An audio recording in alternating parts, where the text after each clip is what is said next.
વડોદરામાં આજે રીનીટ પરીક્ષા માટે 20 કેન્દ્રો પર અંદાજે 6000 વિદ્યાર્થીઓ પરીક્ષા આપી રહ્યા છે।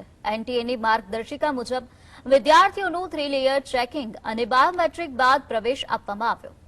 ડીસીપી અભિષેક ગુપ્તાએ સુરક્ષાનું નિરીક્ષણ કર્યું હતું અને કેન્દ્રો પર પોલીસનો ચાંપતો બંદોબસ્ત ગોઠવવામાં આવ્યો। મેડિકલ પ્રવેશ માટે અત્યંત મહત્વની આ પરીક્ષાને લઈને વિદ્યાર્થીઓમાં મિશ્ર લાગણી અને ડરનો માહોલ જોવા મળ્યો।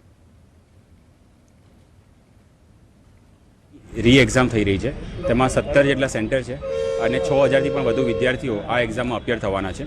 જેમાં ઝોન 3ના મકરપુરાની શ્રેયસ સ્કૂલની વિઝિટ દરમિયાન આપ જોઈ શકો છો તેમ એનટીએ દ્વારા જે એક્ઝામ કન્ડક્ટ થઈ રહી છે, નેશનલ ટેસ્ટિંગ એજન્સી દ્વારા, તો તેના જે અધિકારીઓ છે તેની સાથે સંકલનમાં રહીને એનટીએની જે ગાઈડલાઇન્સ આપવામાં આવી છે, જે એસઓપી આપવામાં આવી છે, તે એસઓપી અનુસાર માંગ્યા મુજબનો પોલીસ બંદોબસ્ત જે પ્રમાણે એમને અધિકારી કર્મચારી ફાળવવાના કીધા હતા તે ફાળવ્યા છે અને એનટીએના કર્મચારીઓ અને પોલીસ કર્મચારીઓ સાથે રહીને વ્યવસ્થિત ચકાસણી કરીને યોગ્ય રીતે એક્ઝામ કન્ડક્ટ કરવા માટે સુચારુ રૂપે પોતાનું ફરજ બજાવી રહ્યા છે।